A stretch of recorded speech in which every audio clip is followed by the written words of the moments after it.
North stings the corner. You know it's coming. You still can't stop it.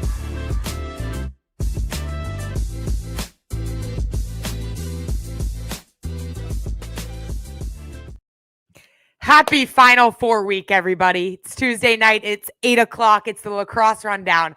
I'm Charlotte North, and ESPN's Jay Alter is here, and we've made it. We've made it to the final week of the regular season. I mean, the postseason, not the regular season. The postseason, where we've got championship weekend on deck for the men and the women, both in the same place for the first time since 2017 at Gillette Stadium in Foxborough, Massachusetts, where a champion will be crowned. Charlotte, the season has flown by, and this is really what we do, why we do what we do for this weekend, these 4 days where all the hard work, all the practices, all the preseason, these four teams on the women's and the men's side, they have won their way to fight for a national championship. The dream is alive. I mean, you put your head on that pillow and you go, can we do it? Can we do it? And four teams will go in to Foxborough, to Gillette Stadium, thinking, we're going to do it. We are going to be national champions. It'll be heartbreak for three of those teams and a national championship trophy for one of them. We're going to break down everything you need to know on the women's and the men's side. We got a special announcement coming up at the end of the show that you do not want to miss, especially if you're going to be at Gillette. And we want to hear from you in the chat if you're going to be at Gillette. We want to hear your thoughts on the Final Four. But Charlotte, before we can kind of look ahead, I want to give some love to some incredible quarterfinal matchups that we got treated to last week on both the women's and the men's side. It was an unbelievable week. One of my favorite days of the whole year. We talked about it last week, but it's quarterfinal Thursday. You have wall-to-wall women's lacrosse on TV, starting with the first quarterfinal matchup that was at 12 p.m. Eastern time, all the way through. What was it? Last game finished around 10 o'clock at night. Yeah, 10:30, yeah. We had some unbelievable matchup. The top four seeds did advance, but that does not do the matchups justice. It was incredible lacrosse on full display. And you're seeing these teams play the best lacrosse that they have played all season long. And that's why they're in championship weekend, because they are able to be playing the right type of lacrosse at the best possible time. And I think the first game of the day was one that lacrosse fans got treated to. It was Northwestern versus Penn. But Jay, you and I got to call Boston College versus Yale, and that was an unbelievable game as well. I feel like Boston College played their best game of the entire season. Yep. Yeah, we said that kind of walking out of the booth. It feels like Acacia, and you played for her, Charlotte. She just pushes the right buttons at the right time of the season. And Boston College, this is their 8th straight Final Four. Think about that. 8 straight championship weekends. So incredibly tough to do. And it's because they play their best lacrosse when it matters most. And I thought the quarterfinal win against Yale exemplified that. This was a really, really good Yale team. Back-to-back Ivy League championships, a senior class that has taken the program to a new level. And at the end of the first quarter, it's 4-4. Yale is giving BC everything they can handle. And BC was playing well in that first quarter. Yeah, and Yale dominated the draw. Dominated the draw, but the Eagles' second and third quarter, Charlotte, I just felt like that was the best lacrosse they've played all season long. Yeah, that senior class, I mean, for Yale, what a run they had. Honestly, I feel like they brought that program to a place it had never been before. They had never made the Ivy tournament. They made it to the quarterfinals in back-to-back seasons for the first time in almost over 2 decades. And that senior class led by Fallon Vaughn, Taylor Lane, Sky Carasquillo, they did a tremendous job all season long when the pressure, all eyes were on Yale in the Ivy League, and they delivered again with another Ivy tournament championship. And then they had an unbelievable run in the postseason as well. But it was the Boston College depth. It was the complete game. It was the adjustments made in that second and third quarter. And it was the run that the offense went on. It was a run led by Emma Lipinto and Rachel Clark, names that lacrosse fans know very well at this point of the season. But it felt like all units on that field for the Eagles were starting to really click and gel. It was Lipinto who really was that first shot in the arm, 5 straight goals. And then Rachel Clark ends up scoring 8 in the game. just an unbelievable dynamic duo for BC that showed up on the biggest stage. And if they're going to win a second straight national championship, those two have to deliver at that championship level, which they played like in that quarterfinal win against Yale. For sure. And Shea Dolce, who's IWLCA Defender of the Week, she had 12 saves on the day. Feels like business as usual. You're seeing a clip right here. Rachel Clark, now the all-time leading goal. Yes, I wanted to play this, Charlotte, because we were in the booth for this moment where Rachel Clark passes your record for single season goals for BC. So your reaction was awesome. We didn't even know there was a camera in the booth. Our production crew did an awesome job. That was awesome. It was an epic moment. Couldn't be happier for her. She's a tremendous lacrosse player and attacker. And I love watching her play. I love learning from her. And I can't wait to see what she does on this stage in the Final Four. Of course, both her and Emily Pinto and a number of those seniors have experience at this stage, of course, winning the national title a season ago. So it's going to be quite the day on Friday. And we got to make sure there's a camera on us in the booth on Friday and Sunday for the national championship, because we got to post more of our reactions, because we react like you guys at home. I mean, when you see incredible goals like that, Charlotte and I are jumping all over the booth. And then we have she and Sam McBurch, the Hall of Famer, in between us, and we're bouncing off the walls and drinking our Celsiuses, and she's like, guys, calm down. So we love all the highlights, and we feel like you guys, lacrosse fans who love the game, and we want to hear what you guys thought about that Boston College and Yale quarterfinal. But going back in time a little bit, the game before ours, Jay, was Florida-Duke. Duke came in as the unseeded team, and Florida was the 4 seed. What did you think of this game? Well, at halftime, you're thinking, okay, Florida's the real deal, because Duke was playing their best lacrosse of the season, beats James Madison in Virginia, comes out of Charlottesville feeling really good. They go down to Florida, and the Gators throw a huge punch, get up big in that game, led by as many as 9 goals. You're thinking this game's over. And then Duke, with one of the all-time second-half surges that you've ever seen, just goes on an incredible run. And Charlotte, to be honest, they just ran out of time. They dug themselves too big of a hole. If that game's 5 more minutes, Duke probably wins. They had all the momentum. You're right. You give Florida a lot of credit for being able to hang on and building that lead in the first place. But I'll tell you what, this is a Duke team that was knocked out in the first round of the ACC tournament by Clemson. Shows you how good the ACC was this year, that they were really 5 minutes away from a potential Final Four. And then you think about the other teams in the ACC too, and Stanford, who lost in that double overtime goal to Florida. And that just shows you even more that argument about the ACC, how strong those teams were and how close all of those teams were to getting to championship weekend. But the Gators survive. They had an unbelievable performance by their goalkeeper. Elise Fennell had 9 saves on the day, the Big 12 goalkeeper of the year. Their defense delivered at the end of that game. But you mentioned the tournament style of lacrosse that Duke was playing. They put up huge offensive numbers in their first 2 games, sending a statement to the entire country. And then they almost stormed back in that game and punched their ticket to championship weekend. But congrats to the Gators. And Jay, I believe we said on this show a week ago, the closest matchup of the day was going to be in Gainesville. You nailed that. You nailed that.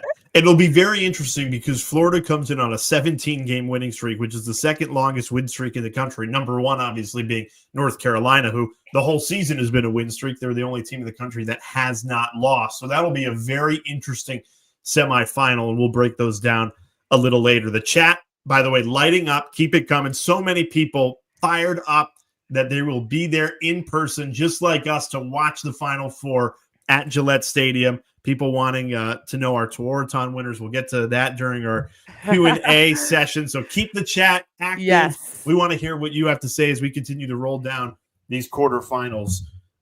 Let's go with that Northwestern Penn game that you alluded to, Charlotte, that started the day. Penn really hung in there. I think Penn and Yale showed that the Ivy League was the real deal. Even though they didn't get over the hump and get back to the Final Four for the first time in nearly 20 years, they still put out a performance that the Ivy League could be proud of. And it wasn't a fluke that 3 Ivy League teams got to the quarterfinals. They were really, really strong, just well structured lacrosse. Like, I thought they were very balanced, Charlotte. Yes. Like, usually when an Ivy League team can go up against an ACC or a Big Ten team, in this case against Northwestern, they almost look a little out athleted. That did not happen here. Like, absolutely, their athleticism was right there. I just thought they didn't have a player like Madison Taylor. Like, Madison Taylor is just a separator in games like this when she can just go get you a goal. When Penn was closing late, Madison Taylor would just go get a goal. And it was another special performance by Madison Taylor, a record-setting performance. Somebody in the chat just said all the records were broken in the quarterfinals. Well, the biggest of the bunch is the single-season goal-scoring record. Yes. And Madison Taylor, her consistency, Charlotte, is remarkable. Unbelievable. She follows up her 10-goal performance, which, by the way, in the second round was another record for single goals in a game, in a tournament game. 10 goals when they advanced to the quarterfinals. And then in the quarterfinal game, she had 6 goals, 4 assists on 9 shots. And as we prepare for championship weekend, and as we are going through our production and all of our meetings, and we're talking about these games and building out the storylines, what is the most remarkable part to me about the Madison Taylor stats is her shooting percentage. She is well above 50% consistently.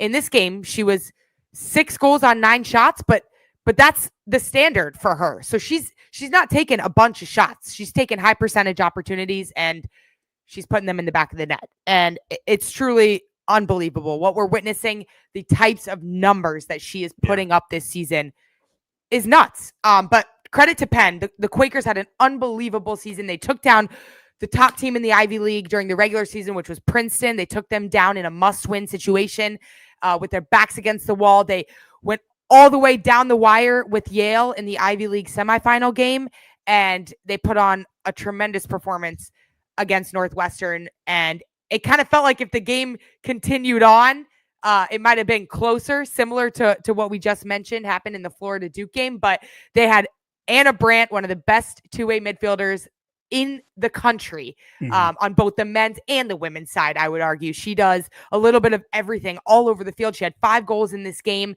and we say goodbye to her college career, but I can't wait to watch her continue to dominate all of lacrosse, professionally, internationally, and see where the sport continues to take her, because it's been a joy to watch her play. And Penn has one of the best goalkeepers in the nation in Orly Sadransk, and she's just a freshman. So they have a lot of young players that will continue to step into the spotlight for Penn. And I don't see the Ivy League taking a dip or going anywhere anytime soon.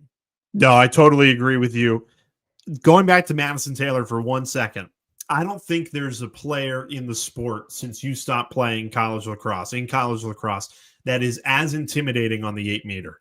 Like, you had a fear factor, truly. I think you scored a lot of goals just because of the intimidation factor and the mental game that comes with your flamethrower of a shot. I think Madison Taylor brings that same thing. She now has the reputation of being such an elite free position taker. Yep. That when she steps up to that 8-meter, the ball's already in the back of the net. And it's the subtle ways that she does it that I don't think people realize. It's the way that she starts on a specific line towards the cage to get her stick free. It's her release point.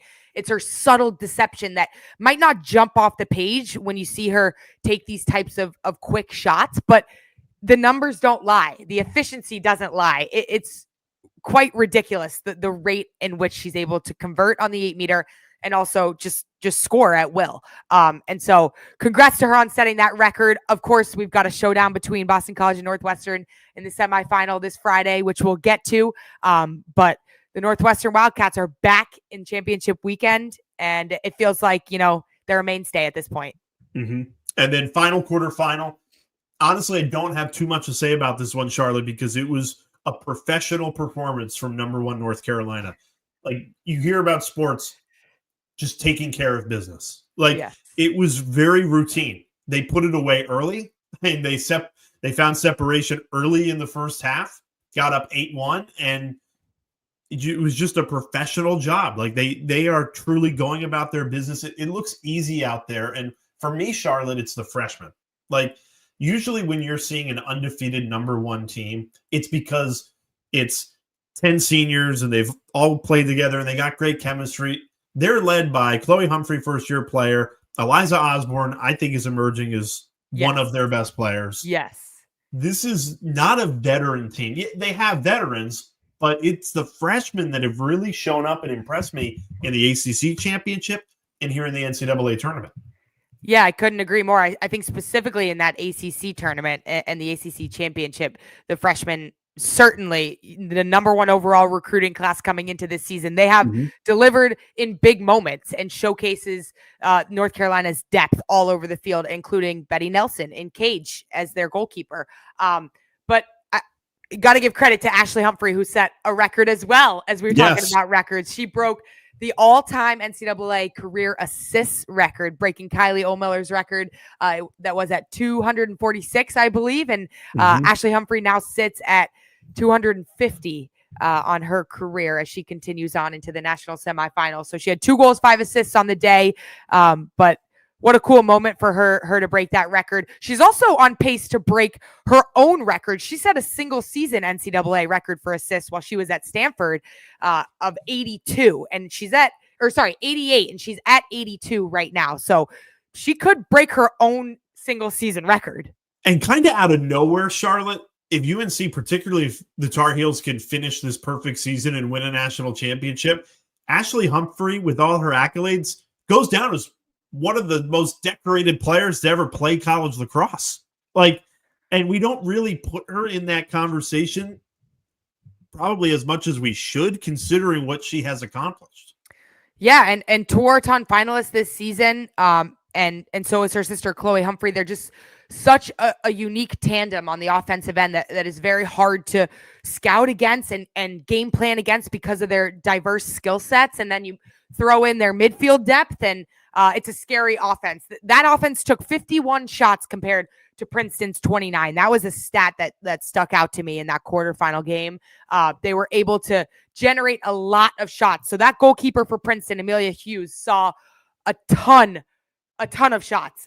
She had 16 saves on the day, though. So she held the fort down and did her job, but you can't contain that offense for a full 4 quarters. And it's part of the reason why that they're undefeated right now. And it's the depth. Like, you can't game plan against North Carolina because you can try and slow down the Humphreys, but they're so comfortable even without the Humphreys, right? Like, we saw that where they don't need to be involved in every single goal for that North Carolina offense to flourish. And that's the really scary thing. If you're trying to scout the way to take down North Carolina, I think the only way to beat them, Charlotte, is match their offensive firepower. Like, you can't limit them. So just make it a shootout and try and win it 19-18, like we saw Syracuse and Princeton on the men's side. Well, I mean, we'll get to that game. My goodness, that was one of the best games I think I've ever seen in the sport of lacrosse. But we'll get there on the men's side in a little bit.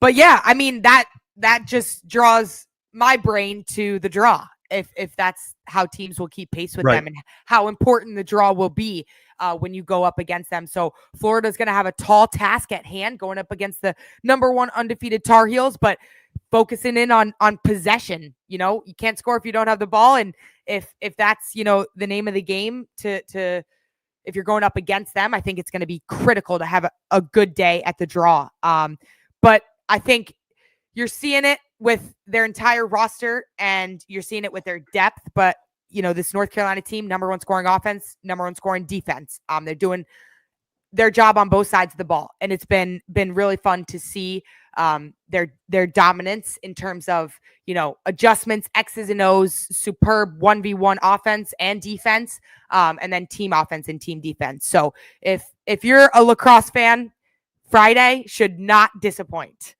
No, loaded matchups. We're seeing everybody light up the chat. Caroline Smith just popped in with saying Florida and UNC. I think that game will go to overtime. Whoa! And I'll say Florida is going to come out on top. Caroline, if that happens, you got a crystal ball, my friend. Let's go. I would say this. We spoke with Florida head coach Mandy O'Leary earlier today as part of our preparation for the ESPN broadcast, and she had a great line. She goes, if you asked 100 lacrosse fans, 99 would say North Carolina is going to win. But we just have to be the 1%. Well, Caroline Smith is the 1% backing the Gators. Love that. I love it. I love all of their predictions in the chat. I love when you guys give us your thoughts because we want to know what you're excited to see, what parts of the games that you're excited to key in on, and what you guys think is critical to both of these matchups on Friday. And everybody's talking Tewaaraton. We are going to get to Tewaaraton in the Your Questions segment still to come. Let's talk men's lacrosse really quickly, Charlotte, because this was an incredible weekend. I think I saw the greatest comeback in the sport's history, right up there with North Carolina's comeback against Northwestern on the women's side in 2022. Two-time defending champion, Notre Dame. Okay? They won 2 in a row. You are the champion until someone beats you. I always say that. True. They are up 12-6. They are in cruise control late in the third quarter. 12-6. Two-time defending champions. You don't lose 6-goal leads. And you know what? Notre Dame did not choke. I don't think they choked. I don't think they played poorly. I think Penn State got off the mat and won it. Matt Trainer. No pun intended. Right there. Yeah. A little airborne reverse air gate almost. Matt Trainer. He had one of the best quarterfinal performances I think I've ever seen in the sport. That comeback, it gave me chills. And to do it against the defending back-to-back national champs, I mean, that would have been special against anybody, but to do it and knock out Notre Dame, just a special performance by Trainer and that Penn State team. Give them a ton of credit, and they will go in believing they can win it. Absolutely. And they can. I mean, Cornell, we've hyped them up all year. We do think they're the best team on the men's side, but if Penn State plays like they did in that second half, wow, it's going to be incredible. All of these games on the men's side this past weekend came down to the final few seconds. Everything was a game of inches. You talk about Cornell's win over Richmond, game of inches. Every single caused turnover in the ride, ground ball, possession, shot clock reset. It just felt like the moment got bigger, more intense, and the pressure was on. It felt like anyone could have won that game, which is crazy because Richmond went to Chapel Hill and upset North Carolina, and then they faced the number 1 overall seed in Cornell, and they take them down to the wire. And how about those crowds? Chills. That Annapolis on Sunday at Navy. Annapolis, you just made a case that the men's and the women's championship should be held at Navy every single year. Record-breaking for the quarterfinals, more than 17,000, and the games absolutely lived up to it. The most fans that have ever attended a quarterfinal round in NCAA lacrosse. It's a sign that the sport is growing in a positive way, and it also speaks volumes, like you mentioned, Jay, to the venue that this was held at. Yes. An absolutely electric atmosphere. And we can't wait for that to continue this weekend at Gillette Stadium in Foxborough, Massachusetts. And I think we're going to see some record-breaking numbers at Gillette because the men and the women are together. A ton of you in the chat right now, you're going, which is fantastic. We can't wait to see you there. You're going to go to both. That's what I love. You're not just going and okay, I'm only focused on the women's games or I'm only focused on the men's games. You're interested in both, just like us, because this is the peak. This is the peak of the sport, and you get both in the same location. And how about the Syracuse Orange? Your alma mater. They did championship weekend for the first time since 2013. Charlotte, I was in college. in 2013. It's been that long. You just dated yourself. I did.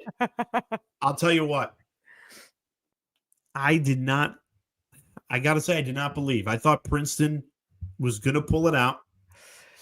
But this Syracuse team goes into the ACC tournament on a 3-game losing streak. Left for dead. Out of the tournament, potentially. Out of the tournament. With their backs against the wall, they win 2 games in Charlotte, win the ACC tournament. Get into the NCAA.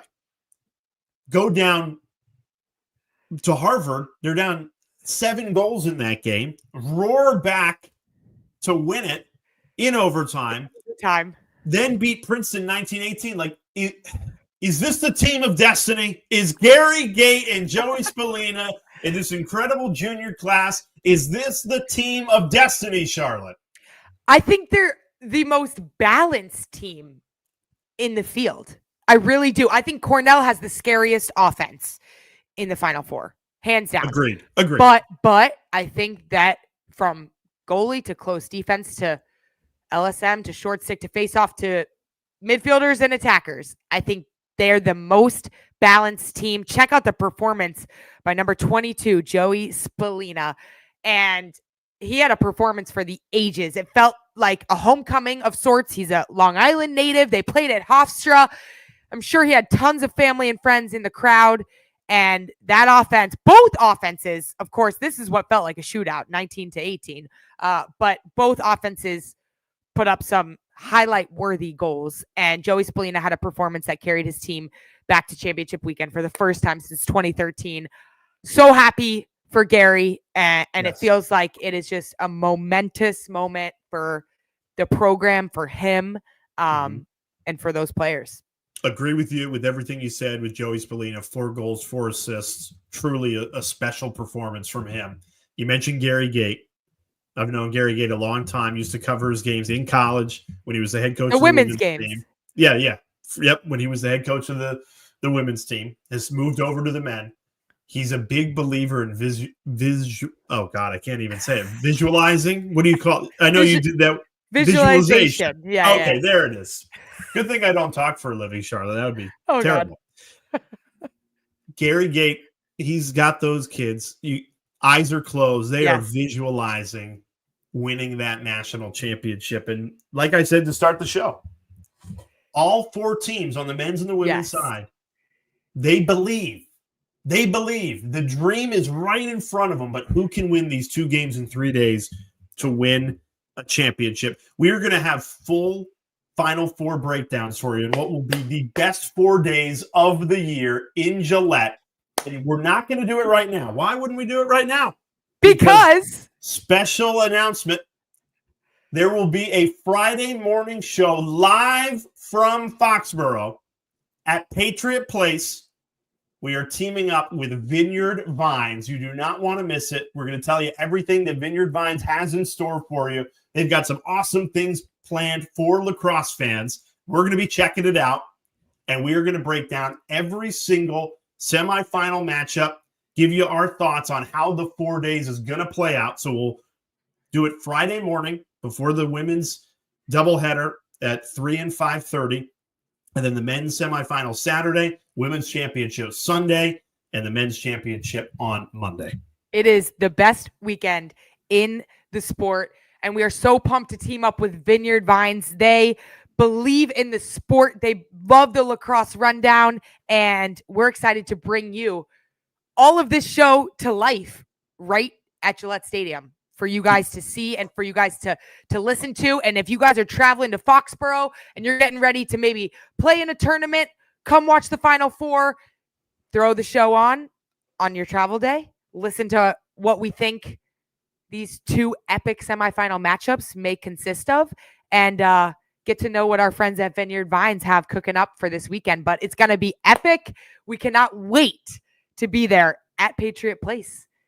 Live from the Final Four. It's going to be a great scene at Patriot Place. Gillette is an awesome venue, but what makes it special is Patriot Place and the tailgating and the pregame, and it all starts Friday. So why wouldn't we be there that morning, Patriot Place, breaking it all down with our friends at Vineyard Vines, who have so much in store. If you're a lacrosse fan, you got to hit Vineyard Vines that week on Patriot Place because they got a lot of great gear and stuff that we will show you on Friday. Yes. So really looking forward to that. And without further ado, let's get to some questions. Favorite segment of the night. All right, we got some awesome questions on last week's show. You guys always give us the best questions, the best thoughts, the best things to think about in lacrosse with all that's going on. So we really appreciate you guys, especially being here in the live chat. But then after this show ends, you guys go to the live tab of my YouTube channel. You drop a comment with a question for next week's show, and we will make sure to feature you and get to all of your questions because we love interacting with you guys. You're the best part of this community, and you're the reason why we love this so much. So let's kick it off with McKenna Lax 26. She said, who is the most skilled low attacker in your guys' opinion? I think I got to go with Emma Pinto. Okay. I think Emma Pinto, when she's around the crease, so slippery. I just thought in the quarterfinal in particular, maybe because it's fresh in my mind, when you go to her low, she just finds a way to put it in the back of the net. Okay, so we had the same pick, but that's okay. It's okay to agree. It's okay to agree, but I'm gonna agree with your take on her slipperiness around the crease. I'm gonna also throw in her two-handedness and her ability to. She's constantly. If you're a low attacker, you know your job isn't just to carry the ball and to dodge and to feed. Your job is to also manipulate the defense off ball and to always watch what the defense is doing in front of you. And she does not take her eyes off the defense. She is constantly using her high-level IQ to manipulate the backside, to fool a defender one way and sneak around the other side of the crease. We saw it against Yale. I'm sure we'll see it on full display in the Final Four, but she has a two-handedness around the crease that allows her to be creative and generate shots right on the doorstep by being so slippery and using her IQ to her advantage. So same answer there, but we have a lot of great attackers that will be on display at the Final Four. So great question, McKenna. All right, Madeline asks, what is your favorite part of championship weekend? I love this question because it could have multiple angles. I mean, to me, it's just seeing all the love for lacrosse in one place. Like right now, we're all spread out. Charlotte's where she is. I'm where I am. You're all where you are. But for those 4 days, we will be together and we get to celebrate the sport we love together. So for me, it's just seeing the lacrosse community come together and celebrate the sport that they cherish.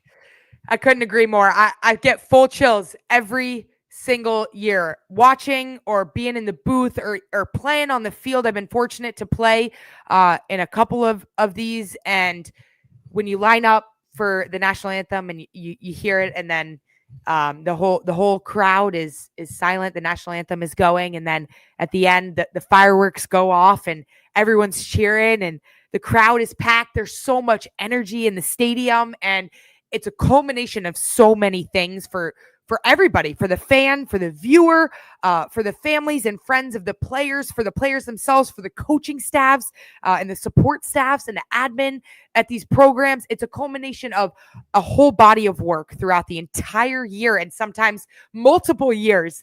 And it all ends in this big celebration. And of course, only one team can win. And of course, every team has their eyes on the trophy, locked in, laser focused from the first whistle. But that moment before the game it just feels really special and unique. And I feel lucky that we get to be there and we get to be in the booth with an unbelievable crew, witnessing it firsthand and being able to be on the broadcast to watch it all shake out. So there are so many tremendous parts of championship weekend. And I feel like this is going to be a special one. It will, and we never take it for granted. It is by far my favorite time of the year to put on the headset and to crown a champion, and I can't wait. I really can't. I think the dream is alive. The dream is alive. Like on the women's side, we truly do have the best 4 teams too. Yes, there is no doubt about that. Yep, we do. All right, last question. Rachel History Project said, what is something every national championship team has that viewers don't necessarily see? Great question. Great question for you, Charlotte. You've been part of a championship team in 2021. Like you just talked about how special it is to play in these championship weekend environments. What is it like in the locker room and with your team in the hotels, just the whole weekend? It's a couple of different things. One, it's the preparation that people don't see. It's the attention to detail day in and day out. And that's just not the week leading up or 2 weeks or 3 weeks or in the NCAA playoffs. It's all season long, and it's always in the back of your mind. You want to be the last team standing at the end of May, and you want to be that team that hoists the trophy. And you go to work every single day, starting in August, starting when you get on campus with that in mind, understanding that you're willing to do whatever it takes to be that team, and you're willing to sacrifice anything for the person next to you to be in that position. And I think that is one of the most unique things about sports and our sport of lacrosse, and how unbelievably awesome it is when you get to championship weekend and you can feel that energy from all of the players and all of the programs. I think, a lot of times people don't see as well the amount of, putting your arm around your teammates and understanding that this is it. This is the last weekend of the season, whether you're a senior, whether you're a fifth year, a sixth year, and it's your final couple of days with your team, or you're a freshman and you want to be with that group for another day, another 2 days, another 3 days on the road. That group of players will never be together again because teams change year to year. Of course, we know that, new players come in, transfers, freshmen, etc. So that group of people in the locker room will not be together again. And you feel that when you go to championship weekend, you hold on to your teammates a little bit tighter and you soak in every last second that you have, because yes, the memories on the field are so unique and special, but the ones off the field are the ones that stick with you and stick very close to your heart, because you get so many memories on the road, at team meals, in the locker room, in all those little moments that most people don't see. Oh, that's awesome. That insight is so special. And I'm sure everyone in the audience agrees. Thank you for sharing that with us. I love that insight to the locker room that we never get to see. Okay, bonus question, because everyone was lighting it up in the chat. Picks on the Touraton. I feel like we've gotten this question for the last 10 weeks, and we've danced around it, right? We've given you who we thought was in the conversation. I, tonight, as a treat to everybody listening, am going to give you the definitive winner, because I've thought about this today. Yes. This is I haven't heard this take. I think whoever finishes with more goals, Rachel or Madison, will be the Touraton winner. I've given it a lot of thought, and I just think, and obviously whoever wins the semifinal has a better chance of finishing ahead, right? Because they're going to get that extra game by playing in the national championship. I think whoever breaks the single season goals record, and preferably they do it en route to winning a championship, right? That would make it clear cut. Right. But I do think it's going to be hard. The numbers are so eye-popping. Like, they are. Someone's going to get to more than 110 goals. I mean, yeah, this is crazy. It could happen. The numbers are eye-popping. That's a great way to put it. It's ridiculous to have two players in that realm of 105 plus goals, and however it may shake out, it's crazy. It's really ridiculous when teams play 20 to 21, maybe 22 games when you get to this point of the season. It's just ridiculous, the consistency of excellence that those two players have put on display all season long. To play devil's advocate, I'm not going to go with the winner, because I really think a lot is determined on this upcoming weekend. To play devil's advocate, though, the numbers of Shea Dolce, the goalkeeper for Boston College, are statistically higher than Megan Taylor, the goalkeeper for Maryland, who won the Touraton Award in 2019 as the only goalie that we've ever seen win this award. So I think a lot is dependent on this coming weekend, but that's what makes this stage so great is you're going to see the stars shine, and you're going to see everybody lay it all out on the line and put together their best performance of the year. And here's what all 5 finalists would agree on right now. They would much rather win a national championship than win the Touraton. Now, if they get both, that's a dream. But all 5 go in to Gillette saying, let's win a national championship, and the individual awards will take care of itself. We cannot wait to be in Gillette. I can't believe it's just a couple of days away. Look out for our video Friday morning, which will preview every single semifinal matchup live from Vineyard Vines at Patriot Place. They have so much ready for lacrosse fans all weekend. If you're going to be there, make sure you stop by, and we'll tell you everything you need to know on Friday. Looking forward to it. Shout out to our friends at Vineyard Vines. Again, as you guys travel to Foxborough, Massachusetts, or you're getting ready to get on your couch and watch the national semifinals, throw on our live stream, the Lacrosse Rundown, a bonus episode live from Gillette Stadium, Foxborough, Vineyard Vines at Patriot Place. We will be with you guys previewing everything that is to come this weekend. It's going to be a historic weekend in the sport. We're lucky we get to be in the booth with our awesome teammates and crew at ESPN. It's bound to be an amazing one, and we can't wait to show you guys a little behind the scenes and then show you guys what we think is all to look out for on Friday. So we'll catch you guys then. Until then, make sure you guys, when the video ends, like this video, subscribe to the channel, and then head to the live tab of my YouTube channel and drop a comment with a question that you guys have for next week's show. We have tons of topics to cover. Of course, we'll know who our national champion is at that point. But make sure you guys drop a comment, a question, all your guys' thoughts, especially as you guys are watching this weekend. We want to hear from you at all points. So we appreciate this community, and we appreciate you guys being here on Tuesday night at 8 o'clock. We'll see you on Friday.